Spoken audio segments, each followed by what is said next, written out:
ब्रह्मा जी बोले, नारद, जब मैं कैलाश पर्वत पर भगवान शिव को प्रजापति दक्ष की स्वीकृति की सूचना देने पहुंचा तो वे उत्सुकता पूर्वक मेरी ही प्रतीक्षा कर रहे थे।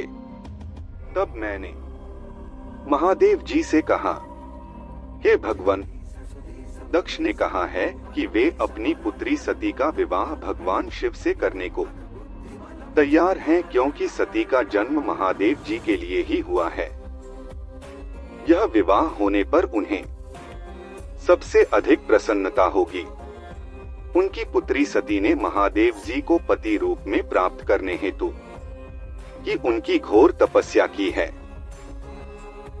उन्हें इस बात की भी खुशी है कि मैं स्वयं आपकी आज्ञा से उनकी पुत्री के लिए आपका अर्थात भगवान शिव का विवाह प्रस्ताव लेकर वहां गया।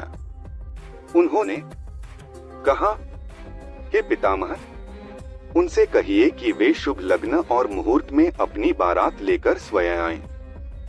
मैं अपनी पुत्री का कन्यादान सहर्ष महादेव जी को कर दूंगा। हे भगवान, दक्ष ने मुझसे यह बात कही है, इसलिए आप शुभ मुहूर्त देखकर शीघ्र ही उनके घर चलें और देवी सती का वरण करें। हे नारद, मेरे ऐसे वचन सुनकर शिवजी ने कहा, हे संसार की सृष्टि करने वाले ब्रह्मा जी, मैं तुम्हारे और नारद जी के साथ ही प्रजापति दक्ष के घर चलूंगा। इसलिए ब्रह्मा जी, आप नारद और अपने मानस पुत्रों का स्मरण कर उन्हें यहाँ बुला लें। साथ ही मेरे पार्षद भी दक्ष के घर चलेंगे। नारद, तब भगवान शिव की आज्ञा पाकर मैंने तुम्हारा और अपने अन्य मानस पुत्रों का स्मरण किया। उन तक मेरा संदेश पहुंचते ही वे तुरंत कैलाश पर्वत पर उपस्थित हो गए। उन्होंने हर्षित मन से महादेव जी को और मुझे प्रणाम किया। तत्पश्चात शिवजी ने भगवान श्रीहरि विष्णु का स्मरण किया। भगवान विष्णु देवी लक्ष्मी के साथ अपने विमान गरुड़ पर बैठ वहां आ गए। चैत्र मास के शुक्ल पक्ष की त्रयोदशी तिथि में रविवार को पूर्वा फाल्गुनी नक्षत्र में त्रिलोकीनाथ भगवान शिव की बारात धूमधाम से कैलाश पर्वत से निकली। उनकी बारात में मैं, देवी सरस्वती, विष्णु जी, देवी लक्ष्मी, सभी देवी देवता, मुनि और शिवगण आनंदमग्न होकर चल रहे थे। रास्ते में खूब उत्सव हो रहा था।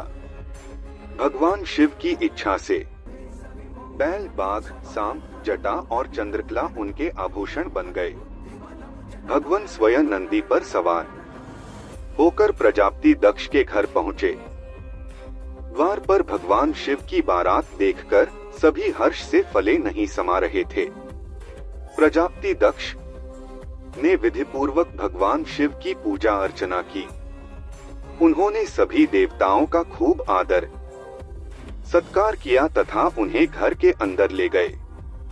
दक्ष ने भगवान शिव को उत्तम आसन पर बैठाया और हम सभी देवताओं और ऋषि मुनियों को भी यथायोग्य स्थान दिया। सभी का भक्तिपूर्वक पूजन किया। तत्पश्चात दक्ष ने मुझसे प्रार्थना की कि मैं ही वैवाहिक कार्य को संपन्न कराऊं। मैंने दक्ष की प्रार्थना को स्वीकार किया और वैवाहिक कार्य कराने लगा। शुभ लग्न और शुभ मुहूर्त देखकर प्रजापति दक्ष ने अपनी पुत्री सती का हाथ भगवान शिव के हाथों में सौंप दिया और विधि विधान से पाणिग्रहण संस्कार संपन्न कराया। उस समय वहां बहुत बड़ा उत्सव हुआ और नाच गाना भी हुआ। सभी आनंदमग्न थे। हम सभी देवी देवताओं ने भगवान शिव और देवी सती की बहुत स्तुति की और उन्हें भक्तिपूर्वक प्रणाम किया।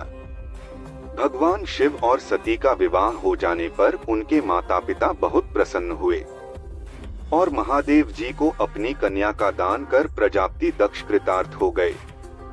महेश्वर का विवाह होने का पूरा संसार मंगल उत्सव मनाने लगा।